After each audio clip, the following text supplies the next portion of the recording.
sportivo. È uno sportivissimo.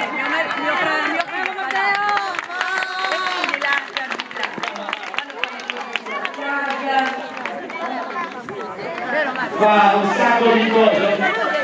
Il 17 di giugno partirà per i nazionali a Vienna e porterà avanti il nome di Catalias ai nazionali a Vienna di nuoto.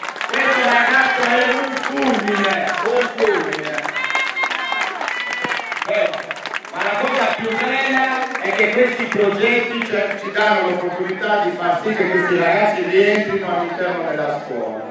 Quindi una volta che hanno finita però possono nuovamente rientrare nella scuola e fare gli assistant coach.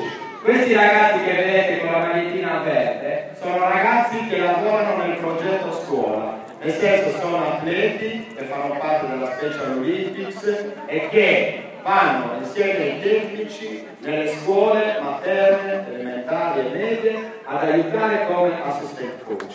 Quindi questi veramente sono dei ragazzi in gamba e adesso mi raccomando, se noi il sindaco di Catania poi non va a riconoscere l'incentivo.